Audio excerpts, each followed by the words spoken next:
राजधानी लखनऊ के Fortune hotel में यादव समाज की बैठक संपन्न। यादव कॉन्क्लेव में उप मुख्यमंत्री बृजेश पाठक ने यादव समाज के लिए की बड़ी घोषणा।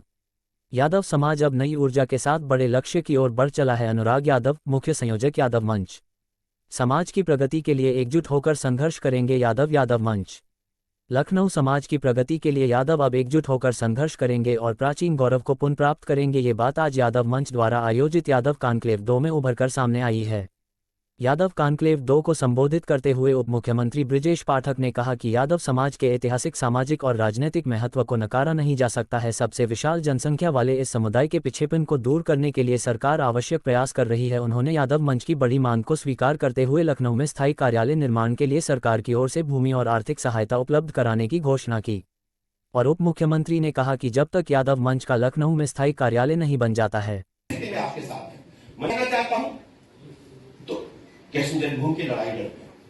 मामला चूंकि अदालत में है और अदालत के माध्यम से जितनी भी पैरवी हो सकती है, हम पूरी तरह से आपके साथ हैं। और इस बात को मैं कहकर के जा रहा हूं, हम आपके साथ कंधे से कंधा मिलाकर लड़ेंगे और आप विजय श्री हासिल हो। उसका कारण आप जानते हैं, उत्तर प्रदेश का इतिहास अगर आप देखेंगे, उत्तर प्रदेश के इतिहास के साथ भगवान श्री कृष्ण हमेशा, जैसे कह सकते हैं, रोम रोम में और हर जगह आपको उनको महसूस करेंगे।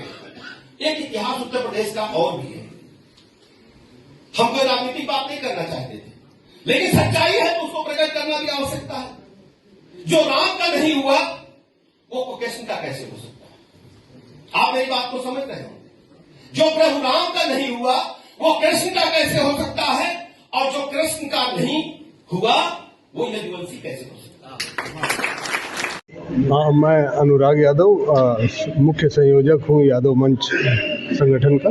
सर, आज किस तरह का कार्यक्रम का आयोजन किया जाए? ये हम लोगों ने 2022 में यादव कॉन्क्लेव की शुरुआत की थी, जिसमें यादव समाज के जो बुद्धिजीवी हैं, जो नीति निर्धारक हैं, उनके साथ बैठकर हम यादव समाज की समस्याओं पर चिंतन मनन करते हैं और आगे हम कैसे इनको दूर कर सकें, इसके लिए हम रणनीति तैयार करते हैं।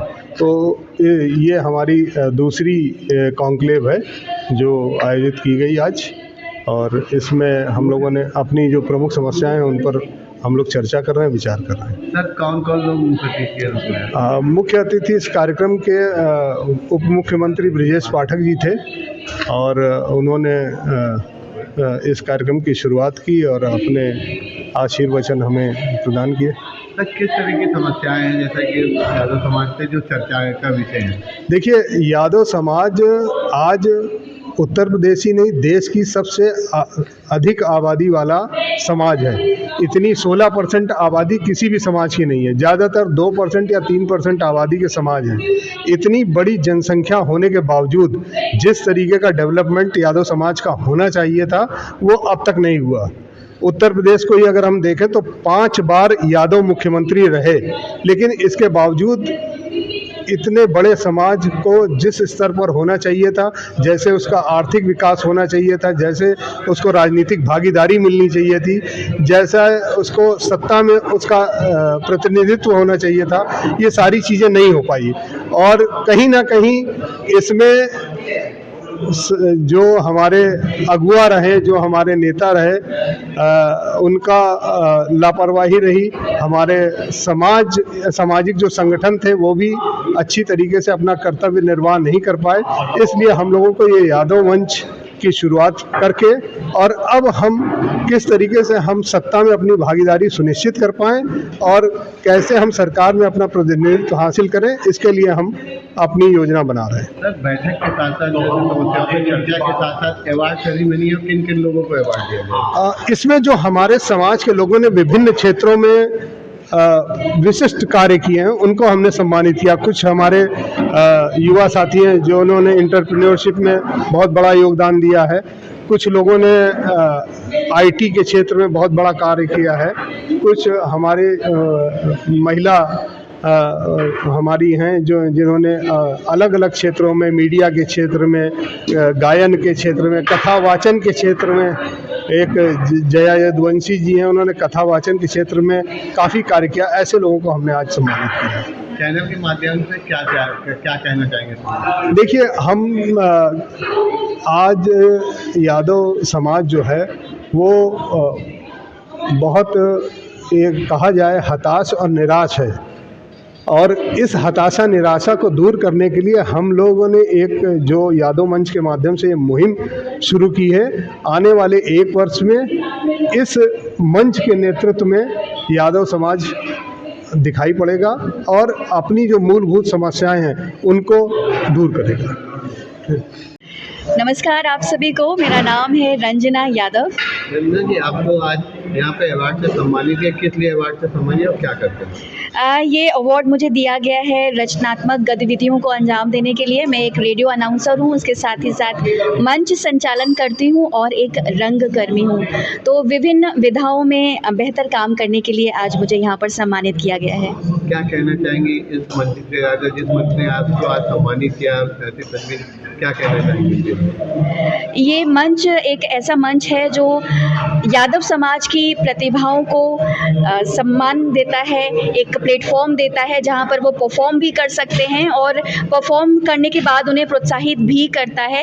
एक नया मंच उनको खोलकर देता है जिसमें आप अपनी अनुभूतियों को बता सकते हैं, आप क्या कहना चाहते हैं ये बता सकते हैं, और इसके अलावा आप ये भी बता सकते हैं कि अब हमें किन किन चीज़ों की ज़रूरत है, हमें क्या संसाधन चाहिए और बेहतर बनने के लिए। तो यादव मंच उन सभी चीज़ों को मुहैया कराते हैं और आपकी बात को बहुत आगे तक लेकर जाते हैं। तो कॉन्वेंट हो रहा है, क्या उद्देश्य इसका और कहाँ कहाँ के लोग यहाँ पे आए?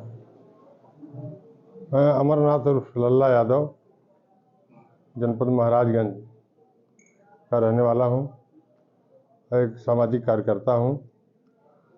यादव कॉन्वेंट 2 जो यहाँ बैठाया गया है, जो बैठक हुआ है, तो सिर्फ इसका मकसद ये जो हमारा मानना है कि यादव आज के तारीख में जो राजनीतिक है, जो किसी दल से बिलोंग करता है, वह तो मान लीजिए किसी न किसी तरह से द्वेष के भावना से परेशान किया जा रहा है। लेकिन जो यादव साधारण है, सिर्फ मतदान करता है, गांव में बसता है, अपना खेती बाड़ी करता है, किसी खूटे डंटे के झगड़ा को लेकर के, किसी व्यक्तिगत झगड़े को लेकर के अनायास उनके ऊपर मुकदमे लिखे जा रहे हैं, उनको परेशान किया जा रहा है।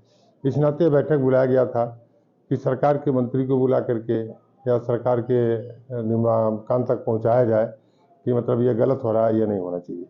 आज यहाँ पे मुख्य अतिथि के तौर पर कौन आए थे शासन में? अब मुख्य अतिथि के तौर पर हम थोड़ा विलम्ब आए हैं।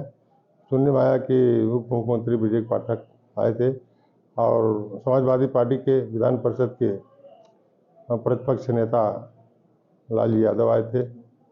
आने वाले टाइम में 2024 में चुनाव आ रहा है, यादव समाज किस तरफ जा रहा है? यादव समाज ये तत्पर है कि जो आज पिछड़ी वर्ग को जोड़ करके, और समाजवादी पार्टी की सरकार जब तक नहीं आएगी तब तक शिक्षा और बेरोजगारी दूर नहीं होगी।